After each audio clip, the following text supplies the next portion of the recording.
ventured off course through dabbling and exploring a New Age phenomenon and got hooked into it before I even knew it. Time and time again, as I traveled throughout New Age circles across this country, I have heard so many variations on this type of story come up in conversations, in both the young and the old. It may surprise you to realize that a solid percentage of the large losses of membership that have occurred in numerous Christian denominations over the last 20 to 30 years have fed right into the ranks of the New Age. The sheer numbers of people involved in one form or another of this movement is rather shocking. Estimates vary. For example, the Christian film Gods of the New Age asserts a figure of 60 million Americans, while Christian author Joseph Carr in his book The Lucifer Connection goes even higher at a figure of 65 million, fully a quarter of our American society.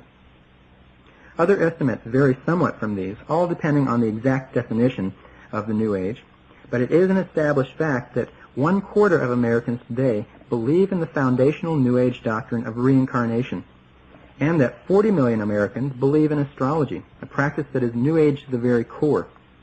And if you really want to further nail down these statistics, a University of Chicago poll recently showed that 67% of Americans today believe in the reality of occult forces, and 42% believe that they have been in contact with the dead.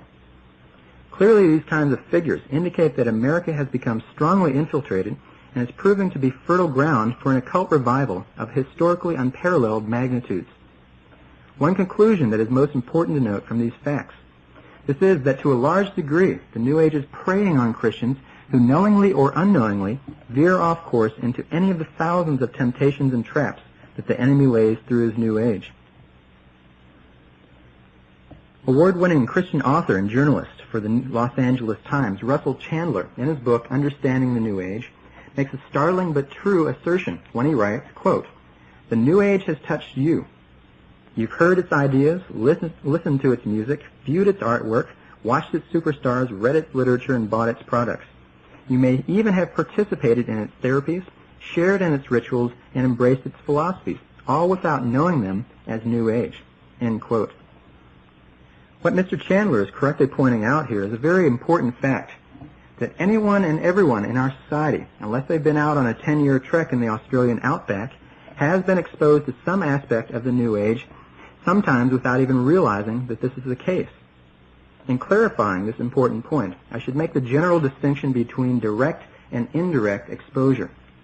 Now, indirect exposure is the least threatening, though it's still certainly a significant factor to contend with.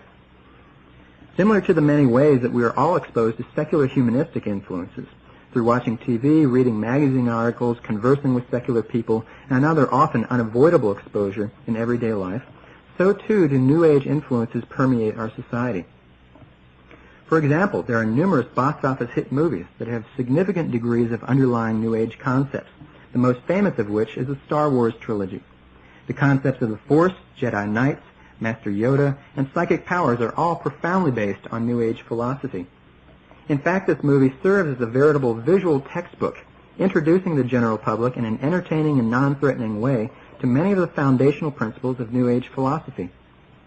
Examples of other famous movies with significant New Age content include 2001, Dark Crystal, Dune, Cocoon 1 and 2, E.T., Close Encounters of the Third Kind, Raiders of the Lost Ark, Indiana Jones and the Temple of Doom, The Gate, and multitudes of others.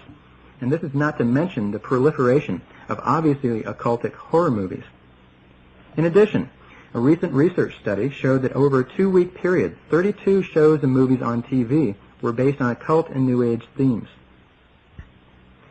Furthermore, New Age music is enjoying a tremendous rise of popularity. It has its very own category in the Grammy Awards, any number of New Age radio stations popping up in major cities, and made the music company Windham Hill $35 million in 1987.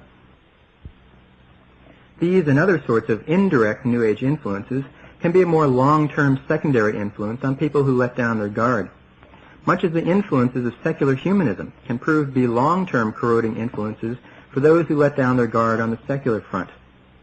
In my opinion, though, it is the direct New Age influences that pose the most serious dangers. Unfortunately, there are innumerable ways that New Age ideas have been integrated into seemingly non-New Age forms that many people partake of, sometimes quite unsuspectingly. You see, many New Age ideas and practices are very adaptable and can easily take on a wide variety of different disguises.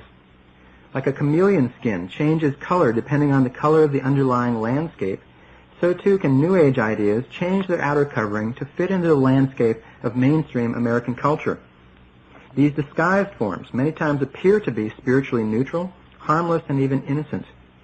You'd be amazed at how deeply New Age influences have been integrated into such areas as many different types of psychologies, multitudes of forms of self-improvement programs, a significant portion of success and motivation seminars. Stress management programs and techniques are one of the easiest categories in which the New Age makes inroads. Creativity enhancement and intuition building techniques. And the holistic health field is one of the strongest branches of the New Age and one of the most difficult to discern at times. Now, I should emphasize that not everything encompassed within each of these areas I just listed are always totally New Age oriented. There are, in fact, many forms that are very helpful and in line with Christian principles.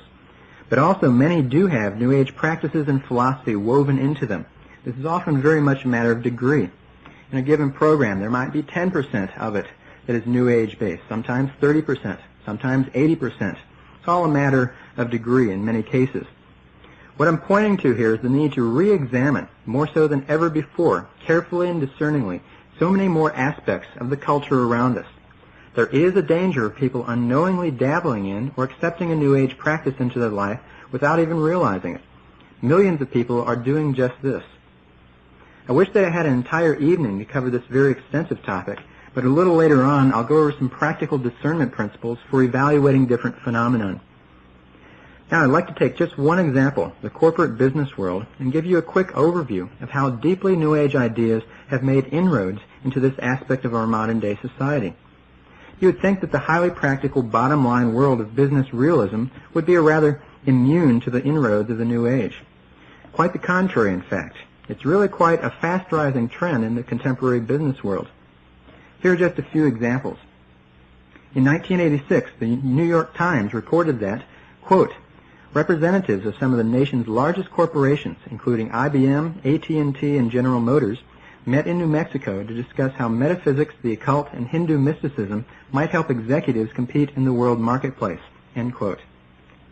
Also, Stanford's prestigious Graduate School of Business offers a course on creativity in business, which advertises the use of Zen Buddhism, yoga, tarot cards, dream work, chanting, and a discussion of the New Age capitalist.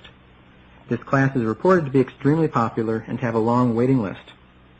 Further, a report in the Omni Whole Mind newsletter, an offshoot of the Omni Science magazine, shows that $4 billion corporate dollars are spent each year by major businesses for different management and employee training programs that are based on underlying New Age principles. This article calls the firms who come into a business setting to offer such programs corporate transformers, because they transform people's worldviews, thought processes, and the way they go about not only their jobs but their lives. Most of the time in these programs, New Age ideas and techniques are cloaked behind spiritually neutral language with a lot of psychological jargon of varying types intermixed with scientific-sounding terminology. Rarely is the term New Age used, nor many of its classic buzzwords. What you have are professional teams wearing three-piece suits or other professional garb coming into a company and literally retraining people's minds and attempting to alter their beliefs about themselves and the world around them. And this kind of thing is very widespread, even commonplace. Here are a few names of companies that are on record as utilizing one of the corporate transformer specialty companies in one form or another. There's some very big names here.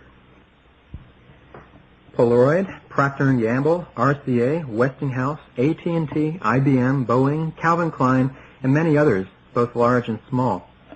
One researcher and watchdog of this alarming trend, Richard Waltring, an executive at Hertz Rent-A-Car, criticizes it, saying, quote, I feel very strongly that companies should not be in the business of changing their employees' belief systems, end quote. When a person starts to incorporate non-Christian beliefs and practices, sometimes without realizing that this is what's actually happening, it can and does open the door for the adversary to plant seeds of subtle delusion, and the Christian individual may start to slip from standing strong in the faith. Some Christians have started to take a stand against these programs, especially when they are mandatory for employees, which is often the case. In California, for example, one such major lawsuit has been won over Pacific Bell,